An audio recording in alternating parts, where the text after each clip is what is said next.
ta'ala, and the truth is from Allah subhanahu wa ta'ala. وَمَا تَوْفِيقِي إِلَّا بِاللَّهِ الْعَلِيِّ الْعَظِيمِ. بسم الله الرحمن الرحيم. الحمد لله رب العالمين. والصلاة والسلام على أشرف الأنبياء والمرسلين وعلى آله وأصحابه أجمعين. أما بعد فأعوذ بالله من الشيطان الرجيم. بسم الله الرحمن الرحيم. قال الله تبارك وتعالى في القرآن المجيد والفرقان الحميد: لقد من الله على المؤمنين إذ بعث فيهم رسولا من أنفسهم صدق الله العلي العظيم. إن الله وملائكته يصلون على النبي يا أيها الذين آمنوا صلوا عليه وسلموا تسليما. اللهم صل على سيدنا ونبينا وشفيعنا وحبيبنا وحبيب ربنا ومولانا محمد وعلى آله وأصحابه أجمعين. والصلاة والسلام عليك يا سيدي يا رسول الله وعلى آلك وأصحابك يا سيدي يا حبيب الله. الصلاة والسلام عليك يا سيدي يا رسول الله وعلى آلك وأصحابك يا سيدي يا نبي الله.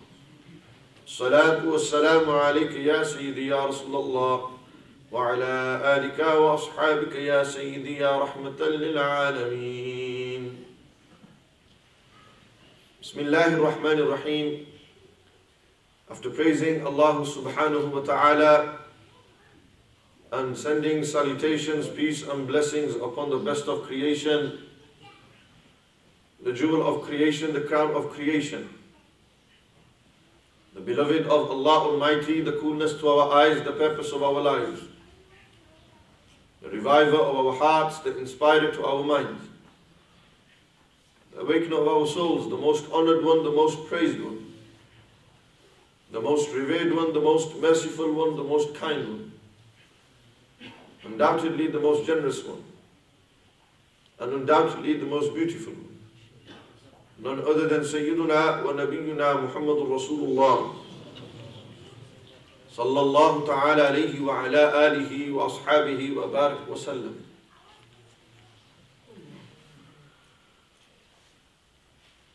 Allah Ta'ala in the Quran said, لَقَدْ مَنَّ اللَّهُ عَلَى الْمُؤْمِنِينَ إِذْ بَعْثَ فِيهِمْ رَسُولًا مِّنْ أَنفُسِهِمْ. Certainly, without any shadow of a doubt, laqad comes for emphasis. Manna Allahu ala al-mu'mineen. Allah Almighty favored the believers. إِذْ بَعْثَ فِيهِمْ رَسُولًا, when He sent the Prophet to them. A question that I'm going to ask yourselves now, and most probably you will know the answer to as well. What is the biggest blessing that Allah Ta'ala has given us? Allah Ta'ala has given us many blessings. Allah Ta'ala in the Quran said, وَإِن تَعُدُّوا نِعْمَةَ اللَّهِ لَا تُحْصُوهَا. If you was to count the blessings of Allah, لَا تُحْصُوهَا, you will be unable to put a number to them. Allah Ta'ala has granted us so many blessings. So many blessings that it is impossible for us to put a number to the amount He's given. Let's analyze it for a moment. Let's just look on our body and let's look at how many blessings Allah Ta'ala has given us. Allah Ta'ala has given us hands to touch with. Allah Ta'ala has given us skin over our hands and bodies to protect our bones. Allah Ta'ala has given us fingertips, and everyone's fingertip, the DNA of every human is different. Amazing, isn't it? Every single human being's DNA is different. It's different. My fingertip is different from yours. That tells you the greatness of Allah Almighty. that for every human he is unique. Hands is a blessing. Allah Ta'ala on our face has given us eyes to see with. It's a blessing. Allah Ta'ala has given us ears to hear with.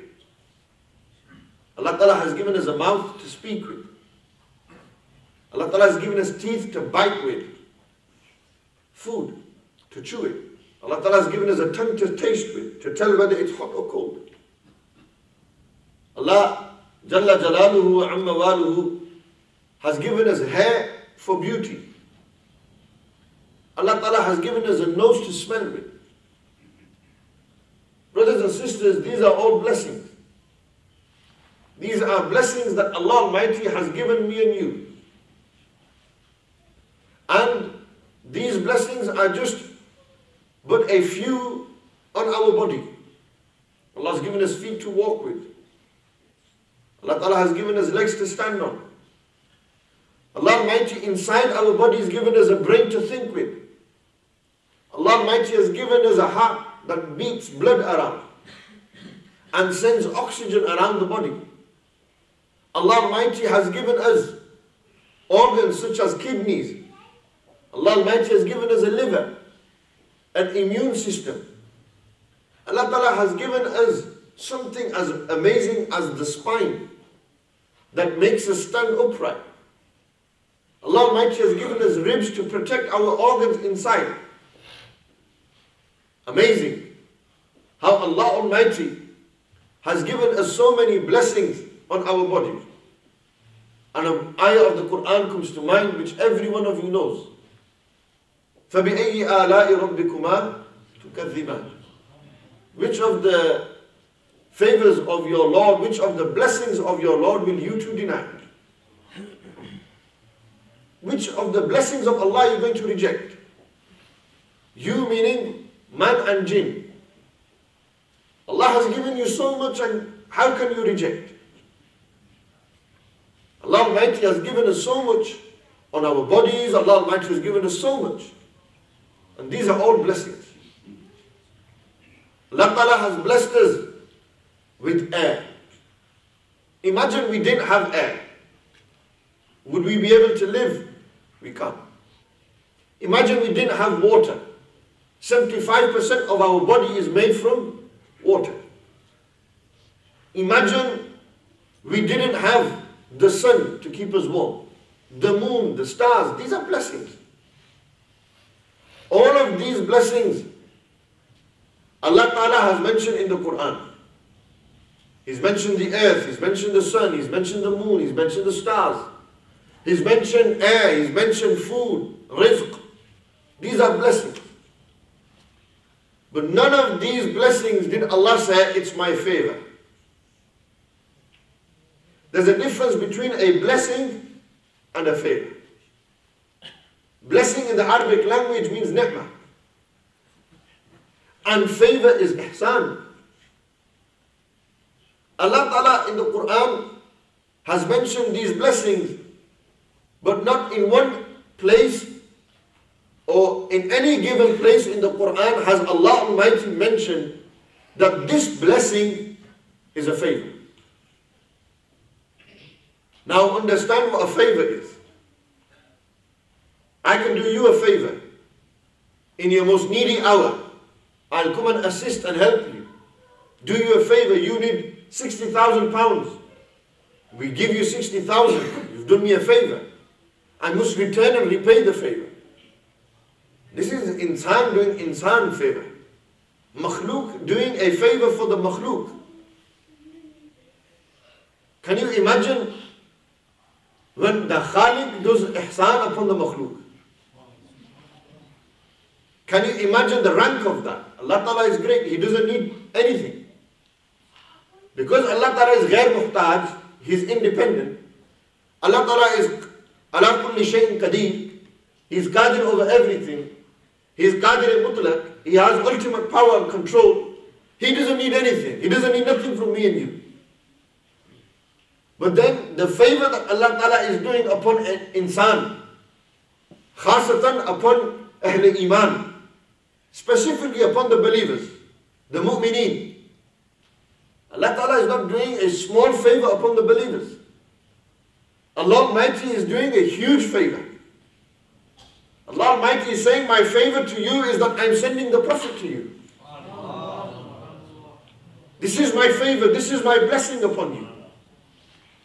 When man does man a favor, he returns and repays that favor. Allahu Akbar. How can we return and repay the favor to Allah? Allah Ta'ala in the Quran said, لَقَدْ مَنَّ اللَّهُ عَلَى الْمُؤْمِنِينَ. This is the only place in the Quran where Allah Almighty said that certainly Allah Almighty did a favor upon the believers. Allah Ta'ala did ihsan upon the mu'mineen.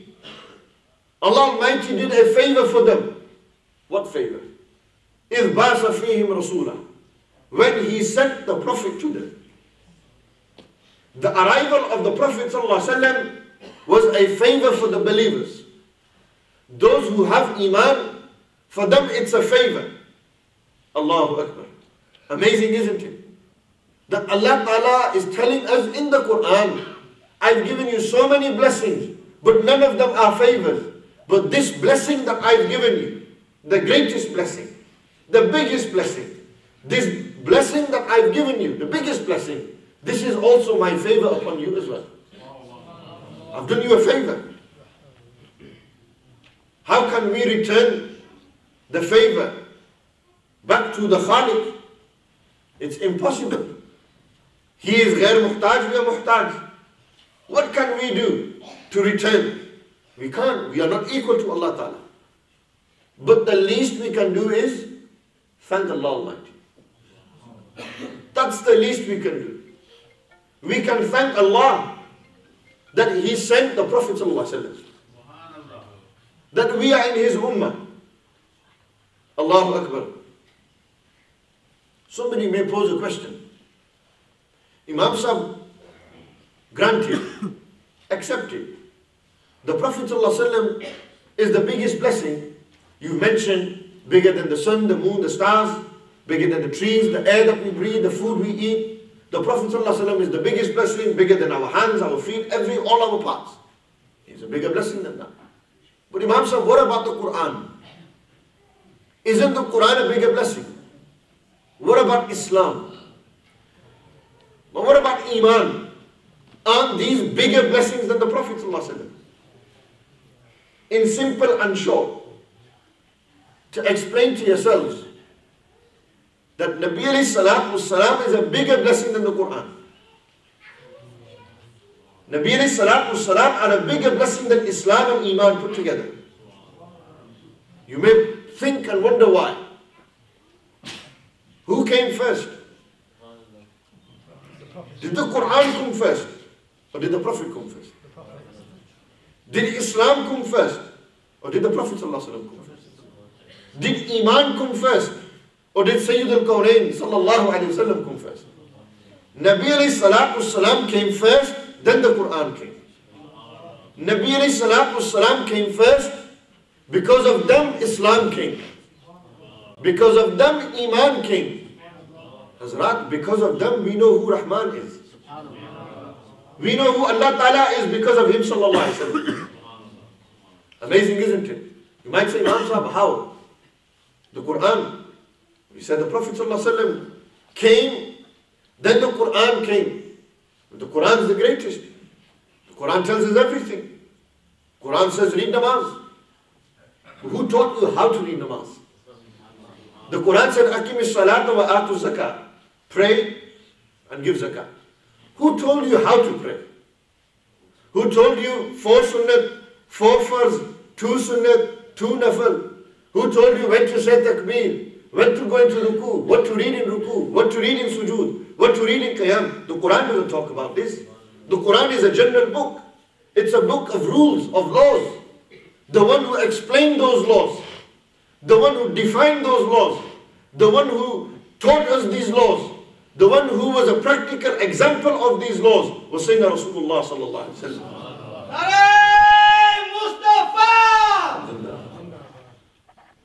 The Prophet alayhi salatu wasalam, the Prophet sallallahu ta'ala alayhi wasallam, Nabi alayhi salatu wasalam, it is because of them we know what the Quran is. It is because of them we understand the Quran. It is because of them we have Iman. What is Iman? Iman is Iqrar bil-lisan wa tasdeeq bil-qalb. Iqrar lisani wa tasdeeq qalbi. To say it with the tongue, to believe with the tongue, to say, testify with the tongue and verify in the heart. So we believe Allah is one. We believe in His attributes. We believe He has no partners. We believe in the prophets. We believe in the angels. We believe in the divine books. We've not seen them. We believe in them. We say, آمنت بالله وملائكته وكتبه ورسله واليوم الآخر والقدر خيره وشره من الله تعالى والبعث بعد الموت. We believe this. We say that we believe in Allah, yet we've never seen Allah. We say we believe in Allah. We've never smelt Allah. We've never touched Allah. Yani we believe in Allah Ta'ala. We believe in this, but this is just knowledge. Iqrar bil lisan, tasdeeq. What does tasdeeq mean? Iman is tasdeeq. You see, there are some people who say we believe with the tongue, but they don't believe in their hearts. That is munafiq. That is hypocrisy. They say it with their tongue, but they don't believe it in their heart. That's a hypocrite. That's a munafiq. The believers are those who say it with the tongue and believe in their heart. Allah Ta'ala said, أُولَٰئِكَ كَتَبَ فِي قُلُوبِهِمُ الْإِيمَانِ. He put Iman in their heart. So you verify. Tasdeeq means to verify. Right? You can't verify something if you first don't have knowledge of it. You go to the judge and say, Qazi Sahab, is it Eid? Is it Eid? Can you verify it's Eid? The judge will say, first tell me, do you have knowledge that the moon has been sighted? He says, once you've got concrete knowledge, the moon's been sighted, then I'll verify. Once you've got concrete knowledge, first you have to have knowledge, then verification. You have to have ilm first, then tasdeeq. You can't do tasdeeq without ilm. If you don't have knowledge of something, how can you verify it? If somebody says his car's been robbed, and you say, yeah, his car's been robbed, bro. And his car hasn't been robbed, you don't have knowledge, you're just saying it. Why are you verifying if his car's been robbed or not? You haven't seen it. So the question is, Iqrar bil lisan wa tasdeeq bil qalb. Iman means to verify in the heart. Verify what? Knowledge of who? Allah Ta'ala. How is knowledge sought? Asbabul ilmi salasatun. To seek knowledge, there are 3 ways of acquiring knowledge. This is probably the first qaida you learn in Sharul Aqaid. The highest level of book in Ilm al-Karam in the Maturidi school of thought. Asbabul ilmi salasa. 3 ways of acquiring knowledge. The first, hawase khams. Hawase khamsa. The 5 senses. The 5 perceptionary senses that you have. What are they? Touching, seeing, smelling, tasting, and hearing. These are the 5 faculties, sensory faculties that Allah has given every human. Those who are fortunate, those who are blind or they don't have them. To hear. How can you tell if somebody is in the room? You maybe hear them, see them. These are 5 faculties that Allah has given us, through which we can acquire knowledge. I seen him. I heard him. I smelled the food was there. These are senses through which means of acquiring knowledge. That's the first sabab of ilm. The 5 sensory faculties, or faculty of senses. 5 of them. Secondly is aql, intellect. Through your intellect, you can tell whether this is right or wrong. You can have knowledge. You can acquire knowledge through the aql that Allah Almighty has given, shu'ur. And the third is khabar sadiq, somebody telling you something. A truthful khabar. These are 3 ways of acquiring knowledge. My question now is, we verify that we believe in Allah. Question is, how did we get to that stage? Who gave us knowledge of Allah's existence? Let's analyze it. We have 5 senses. Have we seen Allah? Have we heard Allah? Have we touched Allah? Have we smelled Allah? Have we tasted Allah? So our five sensory, the five senses that we have, the faculty of senses that we have, these five, hawas khamsa, these are ajiz. They are enabled. Through them we cannot know whether Allah exists or not. Through them we haven't seen Him, we haven't touched Him, nothing. So that's the first route of seeking knowledge or acquiring knowledge, gone. The second was akal. If akal was the way of knowing Allah Ta'ala, then you know these scientists that exist, Richard Attenborough would become a Muslim. He studies zoology, he studies animals. He knows what they do, where they live, their habitats, their practices, everything he knows. He sees nature, yet he still has no Iman. He terms it as Mother Nature. He still doesn't believe. As intellectual as he is, Isaac Newton, Einstein, they didn't believe. Their akal they were so intellectual. Look at these scientists in Russia, scientists around the world who discover new things, who research and who invent. It doesn't, if it was based on intellect, then all of these the intellect would tell them that there is a greater power that exists and He is Allah subhanahu wa ta'ala. But no. Akal is not enough. Hawas khamsa is not enough. What's the third way? What was the third? Khabr sadiq. Somebody telling you the truth, a truthful narration. Somebody came and told you. Who told us that Allah exists? The Prophet alayhi salatu wasalam. Nabi alayhi salatu wasalam told us that Allah is there, that we believe He's there. And who is Nabi alayhi salatu wasalam? The most truthful one. About whom even His enemies accepted. He is as-sadiqul amin. They said He's the most honest and most truthful. He's the most trustworthy. He wouldn't break no one's trust. He's never told a lie. He is telling us, the Prophet ﷺ stood on the mountain of Safa. And they said, if I told you that behind this mountain there's an army ready to come and kill you, would you believe me? They said, we believe you. He says, I tell you something greater than that. I warn you from something. The punishment of Allah Ta'ala, believe in Him. And they laughed at the Prophet ﷺ. Why did they laugh? Not because the Prophet wasn't speaking the truth. Because they couldn't accept the truth. They laughed because they couldn't accept the truth. The Prophet ﷺ is the most truthful. As-sadiqul amin. He always spoke the truth. Wherever they were, the Messenger of Allah Almighty never told a lie. The Prophet ﷺ, the most truthful, they are telling us that Allah is one. Nabi ﷺ knows better than the entire creation about the oneness of Allah. As on the night of Mi'raj, Nabi ﷺ seen Allah Ta'ala. Bila kayf, without any explanation, without a how. As it is, Nabi ﷺ seen the divine majesty of Allah Almighty. The eyes are the greatest dalil of the oneness of Allah. The tawheed of Allah subhanahu wa ta'ala. People say, no, Allah Ta'ala in the Quran talks about tawheed. Qul huwa Allahu ahad, Allahu samad, lam yalid wa lam yulad, wa lam yakul lahu kufuwan ahad. He said, look, Allah is one.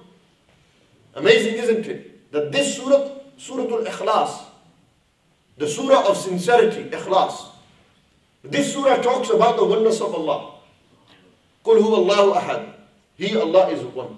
Allahu samad, He is unique. Lam yalid wa lam yulad. He didn't give birth, nor was birth given to Him. Wa lam yakul lahu kufuwan ahad. There is nobody equal to Him. They say, look, Allah Ta'ala is telling us He's one. We said, look, what did Allah say at the beginning? He said, Qul. What does Qul mean in the Arabic language?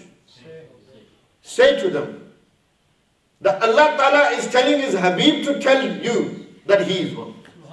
Allah didn't say, Anallahu ahad. I, Allah, am one. He didn't say that. Allah didn't say, I am telling you that I am one. Allah Ta'ala said, oh my Habib, you tell them that I am one. So when we say that we took the Quran We took it from the Prophet ﷺ. Nabi alayhi salatu wasalam came, the Quran came. Nabi alayhi salatu wasalam came, Iman came. Nabi alayhi salam brought knowledge of Allah Ta'ala. We did tasdeeq on that knowledge. Nabi alayhi salatu wasalam brought knowledge of the angels. We verified that knowledge. We did tasdeeq of that knowledge. Iqrarun bil lisani wa tasdeequn bil qalb. Hazrat, the greatest blessing that Allah Ta'ala has given us, the biggest blessing, is the Prophet sallallahu alaihi wasallam. Without Nabi alayhi salatu wasalam, we'd have nothing. Allah Ta'ala in al-Hadith al-Qudsi said, لَوْلَاكَ لَمَا خَلَقْتُ الْأَفْلَاقِ. If it wasn't for you, I wouldn't have created this world. لَوْلَاكَ لَمَا خَلَقْتُ السَّمَاوَاتِ وَالْأَرْضِينَ. If it wasn't for you, I wouldn't have created the heavens and the earth. لَوْلَاكَ لَمَا أَزْهَرْتُ الرَّبُوبِيَّةِ. O my Nabi, O my Habib, if it wasn't for you, I would never have made zahir my rububiyyat. I would never have manifested my oneness. It is because of you that everything has happened. It is because of you the world has been created. It is because of you the Quran, everything. People know the Quran because of the Prophet ﷺ. People know what Iman is. We verify what we believe because of the Prophet ﷺ. Hazrat, we know who Allah Ta'ala is because of Nabi alayhi salatu wasalam. Take Nabi alayhi salatu wasalam out of this equation. Take them out of this understanding. What are you left with? Did the Quran come direct to me and you? No. It came to who first? The Prophet alayhi salatu wasalam. The Quran first came to the Prophet sallallahu alaihi wasallam. Then it came to me and you. The Quran tells us that if somebody steals, then chop their hands. Which hand should be chopped? What if he steals a second time? What should happen? What if he steals a third time? What should happen? A fourth time? Marriage issues. All these masail that we see, all these issues that we find day to day, who told us the answers to these? Who told us? The Prophet ﷺ. Had it not been for Nabi alayhi salatu wasalam, we wouldn't know what Iman is. We wouldn't know what Islam is. We got Islam, look, namaz. Even in namaz, we have the Prophet ﷺ. You say, Allahu Akbar, Subhanak Allahumma wa bihamdik, wa tabarak ismuka wa ta'ala jadduk, wa la ilaha ghayruk. A'udhu billahi minash shaytanir rajim, bismillahir rahmanir rahim, Surah Al-Fatiha. Then after Fatiha, you read a surah. Then you say, Allahu Akbar, go into ruku. Subhana rabbiyal azim, Subhana rabbiyal azim, Subhana rabbiyal azim. Sami'a Allahu liman hamida rabbana wa lakal hamd. Allahu Akbar, Subhana rabbiyal a'la, Subhana rabbiyal a'la. Pure is my Creator. Pure is my Lord, the Most High. Then at the end of Salah, you sit and you say, At-tahiyyatu lillahi wa salawat. All tahiyyat, all salawat, all tayyibat lillah. Surah Allah subhanahu wa ta'ala. Salamu alayka ayyuhan nabi. Then you say, peace be upon you, O beloved Prophet. Assalamu alayka. Hazrat, if you said At-tahiyyatu lillahi wa salawatu wa tayyibat and you stop, your namaz is incomplete. Your namaz will not be complete. It is wajib to read tashahhud. Until it's not read, until you don't send salam on the Prophet, your namaz is not accepted. The greatest rukn after Tawheed and Risalat, after Allah and His Rasul, the biggest act of worship is what? Namaz. أول ما يحاسبه به العبد يوم القيامة الصلاة كما قال عليه الصلاة والسلام. The first thing Allah is going to ask man on the day of judgment will be his prayer. Did you pray your salah? 5 times a day, every single day without miss. You can't miss salah in any case. Even if you've fallen unconscious, for 3 prayers you have to make them up. Even if you're traveling, you have to pray. If you're sitting, it's reduced traveling. If you can't stand, sit. If you can't sit, lay down. You can't miss a prayer. In no circumstance can man miss prayer. Even if he's on the battlefield fighting, the one row of the mujahideen, the fighters will go forward, they'll fight, and the mujahideen behind them, they will read the salah. They will not miss their prayer. Whether you combine your prayer, whether you read it together, or whether you read it individually in its own time, you have to pray. Whether you're on Hajj, on Umrah, in wherever, if you're traveling, you have to pray. You have to pray. May Allah make us amongst those who pray. Ameen. You have to pray. Such, the biggest obligation is salah. And even in salah, the Prophet is not accepted. The Prophet is still mentioned in namaz. The Prophet ﷺ zikr is still in salah. Your namaz is not accepted until you send salam to Nabi alayhi salatu wasalam. Assalamu alayka ayyuhan Nabi, peace be upon you, O Prophet. Assalamu alayka, ka damir here is damir of Hazir and Mukhatab. Peace be upon you, not peace be upon him, not peace be upon the Prophet. In namaz you are saying peace be upon you. I said to Kaisar, you go and do that. I am talking directly to him. You in the English language is when you're addressing the person in second term, in the second tense. Peace be upon you. I'm asking you to go and do that. You move and do it. I'm telling that's me talking to him. He should go and do it, me talking in the third person. I should go and do it is me talking in the first person. Allah Ta'ala said, Assalamu alayka, peace be upon you. In salah you say, peace be upon you, O Prophet. You are talking to the Prophet ﷺ in salah. You are sending salam to him. Peace be, and then they say, well, that's fine. Ayyuhan Nabi. Asalan, Ayyuhan Nabi was Ya Ayyuhan Nabi. And in the rules of Harf Nida, at times the Harf Nida becomes mahzuf. It is omitted. But the ma'na and murad of the Harf Nida is still there. The meaning of Ya is still there. Even though it's not physical in word, saying, or in the actual writing. Ayyuhan Nabi means, Ya Ayyuhan Nabi. Peace be upon you, O Prophet. Yani Nabi alayhi salatu wasalam mukhatab karke durood o salam bhejte hain namaz mein. You put them in front of you. It should have been, peace be upon him. He's passed away. But no. Even namaz tells you the Prophet's alive. And you know what the ulama write? They write that when you sit in tashahhud, you should be, when you're saying at-tahiyyatu lillahi wa salawatu wa tayyibat, you should have this tasawwur in your mind that you are in the bargah of Allah Almighty and you're sending this tahiyyat and salawat and tayyibat.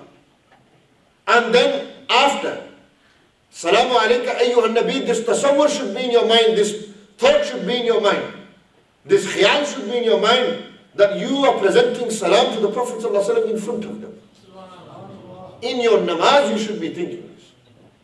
There was this one Maulvi called Ismail Delvi. Ismail Delvi wrote 2 books which have created huge fitna. And his kufr becomes apparent inside. Ismail Delvi lived in India. Ismail Delvi, he wrote a book called Taqwiyatul Iman, and he wrote one book called Sirat-e Mustaqim. Look at the name. Sirat-e Mustaqim, the straight path. And in Sirat-e Mustaqim he wrote that if you think of the Prophet, if you have khiyal of the Prophet ﷺ in your salah, your namaz is not accepted, but if you think of a gada or your wife in salah, as many times as you want, your namaz is accepted. This was his kufr. He did this tashbih. He degraded and dishonored the rank of Rasulullah sallallahu alaihi wasallam. Tell me, which sane mu'min, which believer in his salah, when he says Assalamu alayka ayyuhan Nabi, he does not think of the Prophet sallallahu alaihi wasallam. If not, when he says Allahumma salli ala Muhammad, the name Muhammad sallallahu alaihi wasallam, when he takes this name in durood and salam, which sane mu'min believer, which Muslim at that moment in time does not think of Sayyidul Qawnain sallallahu alaihi wasallam? Every person does. So this understanding and perception, Salamu alayka, even in salah, the Prophet sallallahu alaihi wasallam is mentioned. Your namaz is not accepted until Nabi alayhi salatu wasalam are mentioned. Until you send salam to them. Either accept and believe that you have to send salam and he is alive. When you talk to somebody in the second tense, in the second person, then you have to believe he's alive in front of you. Look, you only give salam to those who can hear. You don't give salam to those who can't hear. I give you an example. Somebody is asleep in bed, he says, Assalamu alaikum. Can he hear you? He can't. He's asleep. He's not in his sense. So it's not munasib to give salam to somebody sleeping. Somebody sat on the toilet, can you give salam? No, it's makruh. But when you go to the graveyard, what do? You give salam. You say, Assalamu alaikum. Ya ahla diyari qawm al-mu'mineen. Ya ahla al-qubur. Peace be upon you, people, inhabitants of the graves. You give salam to them. Why? Because the Prophet ﷺ said, when you give salam to those who are in their graves, they can hear your salam and they give salam back to you. This is the hal of a mu'min in his grave. If a mu'min can hear your salam and he gives salam back to you, then what about the one who is leader of all the believers? His maqam is greater. He is a'la and awla. His daraja, his rank is greater than all of this. Sallallahu ta'ala alayhi wa sallam. So you only give salam to those who are awake, those who are alive. You don't give salam to dead. Those who are in their grave, they're alive in their grave. That's why you give them salam. Just because you can't hear them doesn't mean they can't hear you. Just because you can't hear them doesn't mean they can't hear you. Nabi alayhi salatu salam are alive. That's why you give salam to them. Allah Ta'ala is saying, my Nabi is alive. Don't say he's dead. If you believe he's dead, then don't give salam in your salah. And if you don't, then your namaz is not accepted. What use is your salah? You can pray all you like. There is no maqsad, no manfa, no benefit in your prayer if you don't believe that the Prophet ﷺ is alive. Yeah, the barakah, the salam of Allah descend on the Prophet ﷺ. Amazing. You send salam from Blackburn and Nabi alayhi salatu salam hears in Madina Munawwara. It tells you the quwwat al-sama'at, the power of the Prophet ﷺ's blessed hearing. Amazing how powerful it is. It's amazing. Somebody may ask, it's not possible, it's a miracle. Miracles are possible. Miracles happen for who? They are haqiqatan haqq for the Anbiya alayhimu salatu wasalam. Miracles, Allah bestowed these miracles to them. If science has advanced so much that I'm sat here right now doing this talk, through the means of science, through what man has made, people around the country who are hundreds of miles away, around the world thousands of miles away, through the use of this camera here and Ustream are able to hear me. And this is what man's made. Is there any equal between what man's made and the power that Allah gives? There's no equal between the two. This is the rank of madiyat. Then what do you think is the maqam of ruhaniyat? If this is what man has made and man is able to sit here in Blackburn and people in Australia can hear him through what man has made, then do you not think to the power of Allah subhanahu wa ta'ala, whose power is the greatest of all powers. We have power because of his power. We have power because he gave us power subhanahu wa ta'ala. Because of his power, Allah ta'ala's power, he bestows to his Habib without the means of technology. Nabi alayhi salatu salam can hear our durood and salam even though they are in Madina Munawwara. Power of the Prophet ﷺ's hearing. They were sat in Madina Munawwara and they said, Wa alaykum salam. Sahaba said, Ya Rasulullah, who are you giving salam to? He said, my cousin brother Ja'far al-Tayyar. Ja'far, the one who lost his arms in the battle, whom now the angels have given wings to. And he flies with these wings with angels around him. He came and he gave me salam, I returned salam to him. None of the Sahaba heard Sayyidina Ja'far salam. The Prophet could hear what no one could hear. So the Aisha said, he's seen what no one could see. And he heard what no one could hear. Nabi alayhi salatu salam said, can you hear what I'm hearing? They said, Ya Rasulullah, what is it? He said, I can hear the heavens creaking. He said, I can hear the heavens creaking. There is not a single place in heaven except that there is an angel standing there doing sajda or doing ruku. Every place in paradise there is an angel there. And I can hear the heavens creaking. The distance between the first heaven and the second heaven is 500 years. And the second heaven is bigger than the first heaven. And the first heaven 10 times bigger than this dunya, what's inside. This dunya meaning all of creation. Amazing. And the third bigger than the second. And the fourth bigger than the third. and the fifth bigger than the fourth, and the sixth bigger than the fifth, and the seventh bigger than the sixth, and then the arsh of Allah subhanahu wa ta'ala above that. And then all of that. Nabi sallallahu alayhi wa sallam said, I can hear the heavens creaking. You could hear everything from here to there. Allahu Akbar. Such was the power of the hearing. Nabi sallallahu alayhi wa sallam standing to lead the prayer, and they said, don't do sajda ruku before me. He said, Ya Rasulullah, how? He said, I can see from behind me just as clearly as I can see in front. Inni la arakum min wara'i zahri, or kama qala alayhi salatu wasalam. Indeed, I can see you. I can see behind me just as I can see in front of me. The Prophet ﷺ are not like me and you. They were special in every way.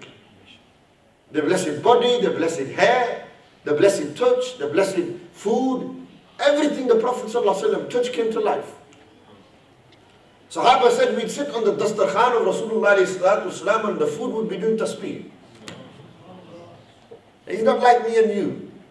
Alayhi salatu wasalam. It is because of him we have what we have. We have salah because of him.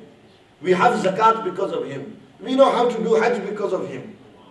We have all these blessings because of him sallallahu ta'ala alayhi wa sallam. He is an-ni'matul kubra wal-ni'matul uzma. He is the greatest and the biggest blessing that Allah ta'ala sent to mankind. And Allah ta'ala in the Quran said, وَأَمَّا بِنِعْمَةِ رَبِّكَ فَحَدِّثْ. Do tahdith. Tahdith means speak, talk. Talk about the blessings of your Lord.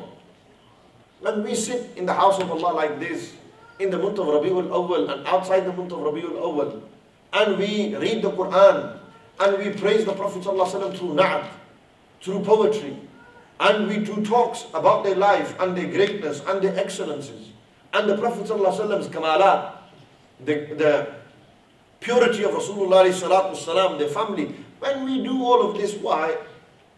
Why do we do this? We do this to thank Allah subhanahu wa ta'ala for sending the biggest blessing to us. Allah said, لَقَدْ مَنَّ اللَّهُ عَلَى الْمُؤْمِنِينَ. Certainly Allah ta'ala sent the biggest blessing to who? The believers. Favor. Allah said, I did a favor for the believers. He didn't say, I did a favor for those who don't believe. Those who believe, they know. Those who know, they will do. What do they do? Thank Allah Almighty for that blessing. They know. Those who know, know. It's as simple as that. Those who know, know. They know Nabi sallallahu alayhi wa sallam is the favor of Allah Almighty. Even if we spend a lifetime thanking Allah Ta'ala for this great blessing, the greatest favor, it would not be enough. It's not enough. How chosen, unfortunate are we that we are from amongst the believers in his ummah. We are chosen to be part of his community. See, we could have been in the ummah al-Musawi or Isawi. We could have been in Sayyidina Isa's ummah and Sayyidina Musa's ummah, alayhim as-salam. We could have been in the ummahs of the previous Anbiya wa Rusul. But Allah Ta'ala chose us to be in the ummah of the Prophet sallallahu alaihi wasallam. If this isn't a blessing, then what is? Aren't we fortunate and lucky that Nabi sallallahu alaihi wasallam is our leader and our master? On the day of judgment, inshallah, we will stand with them. We will stand under their flag. Inshallah, our aqidat, our love, our ittiba', our following, our obedience will be accepted in the court of Rasulullah sallallahu alaihi wasallam. On the day of judgment, Nabi sallallahu alaihi wasallam said, there will be 120 rows in paradise. How many in each row? Allah and His Rasul know best. But they said there will be 120 rows in paradise. 80 of those rows will be from my ummah. I ask this question, will we be in those rows? Will we be standing in that saf with the Prophet ﷺ or the Sahaba or the Tabi'een, Atba'u Tabi'een? Will we be there with Nabi alayhi salatu wasalam? This is the question to ask. We say we love Rasulullah sallallahu alaihi wasallam. We love him more than everything. He means the world to us. We will not tolerate anyone disrespecting him. but we can't do what he said. Something as simple as praying 5 times a day. We struggle. Nabi alayhi salatu salam said, the coolness to my eyes, I find the coolness to my eyes in prayer. And we can't do this much for the Prophet. To be considered in his ummah, we have to at least pray. To be considered in his ummah, we have to at least behave like him, sallallahu alaihi wasallam. Be like them. Follow his sunnah. Follow his tradition. Follow his way. Why? Why leave that to follow what the people of the dunya have?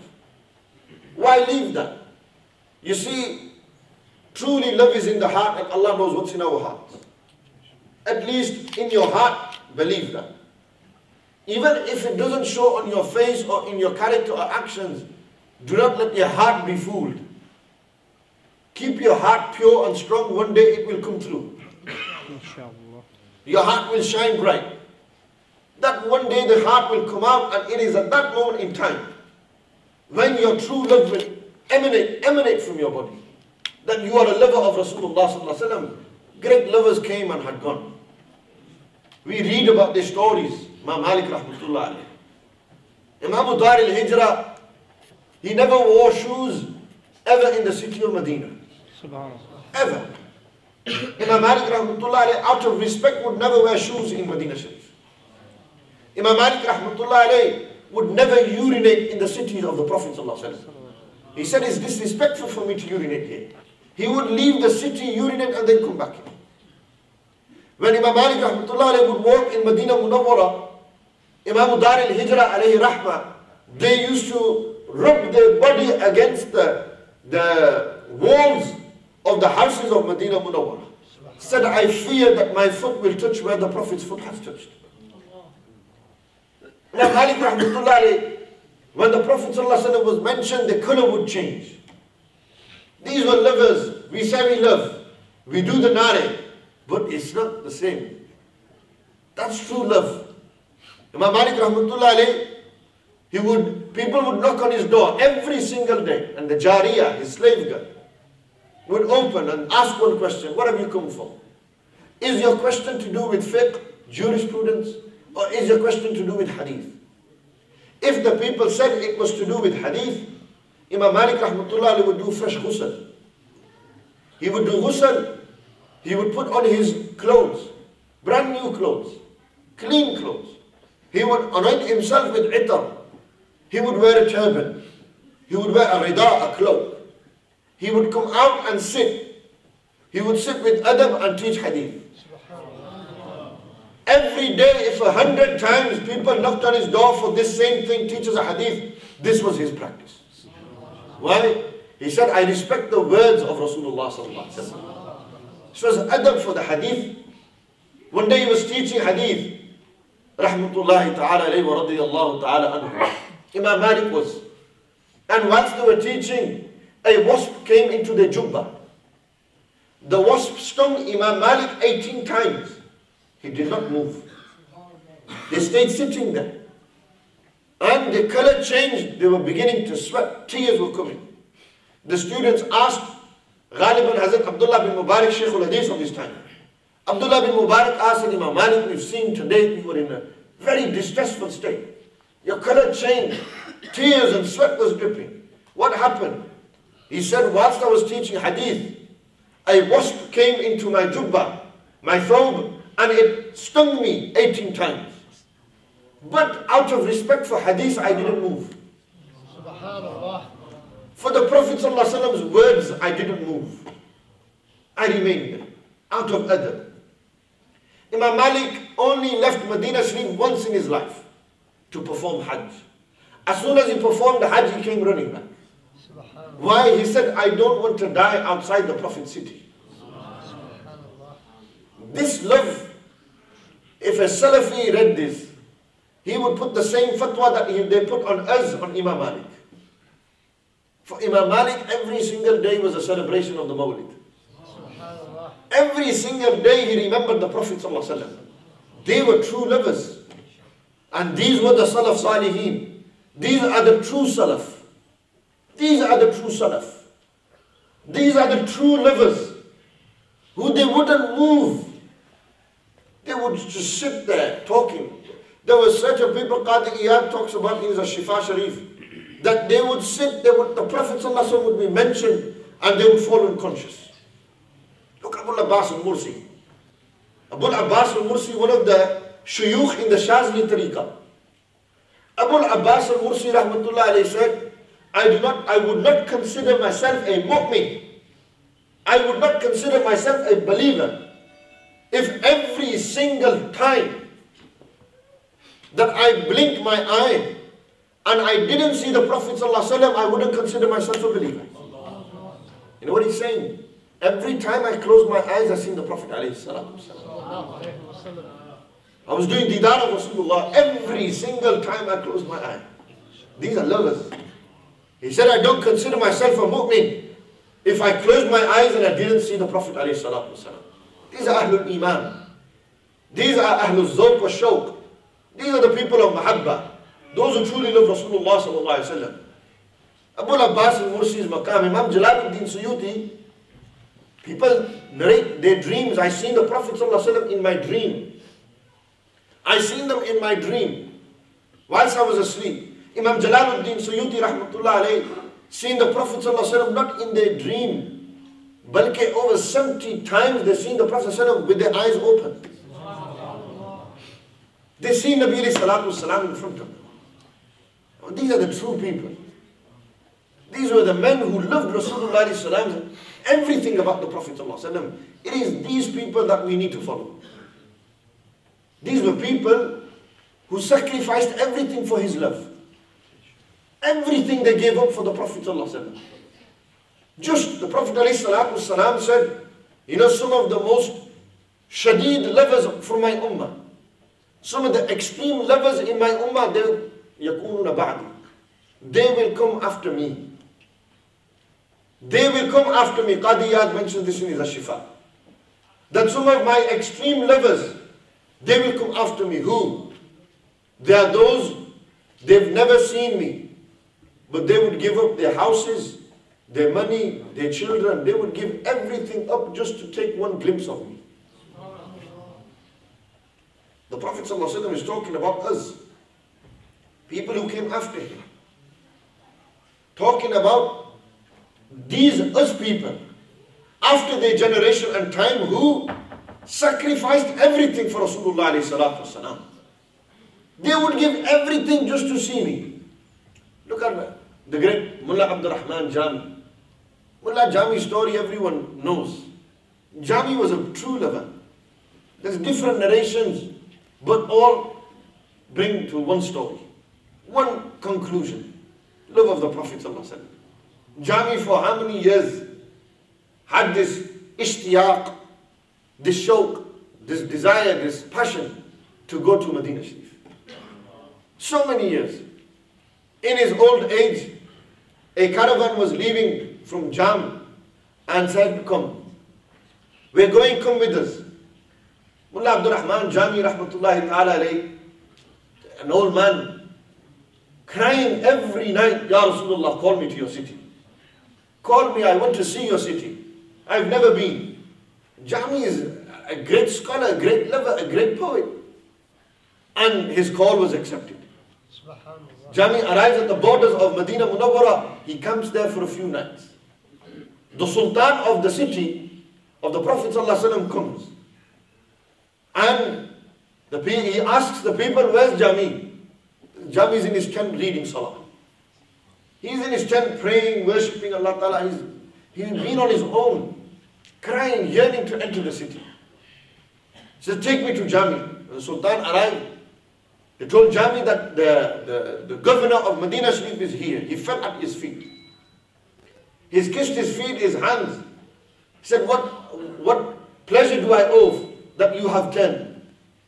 What's the honor that I receive that you have done? He said, the Prophet sent me, sallallahu alaihi wasallam. They came to my dream last night and they said, tell Jami he can't come to my city now. He said, why? He cried. He said, why? He said, the Prophet ﷺ have told me that make sure Mullah Abdul Rahman Jami doesn't come. For if Jami enters my city and comes to give me salam, it would be necessary that I come out of my blessed Rawda to greet him. This has never happened. He is too much of my lover. Tell him, go, I will visit him every night. These were lovers. These are people who lived their entire life in the love of the Prophet ﷺ. They weren't like us. They weren't like me and you that Rabi Awwal comes and we make love. We show our love. This is no. 24 hours, 7 days a week, 365 days in a year, these people were not hypocrites in their love. They did not fake this love. They were true lovers. And I talk to myself here more than any of you. They were true lovers of the Prophet ﷺ. Their every lamha, their every moment was spent just for the Prophet ﷺ. The Prophet ﷺ said, some of the most intense lovers of mine will come after me. They will come after me. There will be those people who will give up, sacrifice everything just to see me once. Just to do my ziyarah. We make dua to Allah subhanahu wa ta'ala that Allah makes us from those people. He makes us from those lovers who truly love Rasulullah sallallahu ta'ala alayhi wa sallam.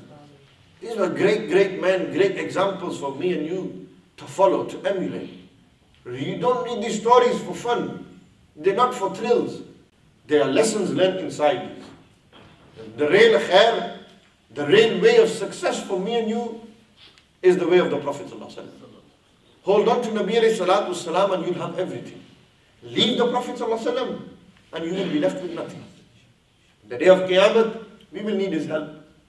We will turn to the Prophet alayhi salam. Everyone will go to Sayyidina Adam and Sayyidina Nuh and Sayyidina Isa and Sayyidina Musa. And all the other prophets, help us. Ask Allah to intercede, do shafa'at, intercede. And they'll say, go to the Prophet. Izhabu ila Muhammad sallallahu alayhi wa sallam. Sayyidina Isa will say, go to Muhammad.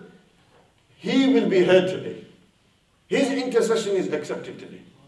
And we will all have to go to the Prophet ﷺ and we will have to ask them, intercede for us. Help us on this day. And this is why it's important for us to understand this now. In our grave, it's Nabi ﷺ. The question we will be asked, مَا كُنْتَ تَقُولُ فِي حَقِّ هَذَا الرَّجُلِ. What did you say about this man? What did you used to say about the Prophet ﷺ? What did you say? Did you say what everyone else said, or did you actually believe in him? مَا كُنْتَ تَقُولُ فِي حَقِّ هَذَا الرَّجُلِ. And those who believe, they will praise the Prophet ﷺ. They will praise Nabi ﷺ. And many awliya have come who, through dreams, people have heard and narrated that when Nabi ﷺ came and the angel asked, who is this man? Nabi ﷺ themselves said, ask me who he is. I'll tell you who my lover is. Amazing. Such people existed. They were so deep in love with the Prophet ﷺ, the dunya. Bishr Hafi never got married. He loved the Prophet ﷺ that much. He didn't love a woman. He didn't need women. He didn't need none of these. He needed the Prophet ﷺ. We make dua that Allah Ta'ala makes us from those people that need the Prophet ﷺ. We will need Nabi ﷺ in our grave. We will need them. We will need them on the day of judgment. And we need them now. Right now we need them. We need to hold on to them. We need to follow their sunnah. We need to do true ittiba' and true following. We need to learn the deen and act upon what they have commanded us to do. May Allah Ta'ala give us tawfiq to act upon what I've said. If I've said anything wrong, Allah forgive me for any mistakes and errors. Allah Ta'ala bless each and every one of you who has attended here, from the brother side and the sister side. Allah Ta'ala give you jazai khair fi ad-darain, in this dunya and in the akhirah. Wa aqulu qawli hadha astaghfirullah li wa lakum wa akhu da'wana alhamdulillahi rabbil alamin.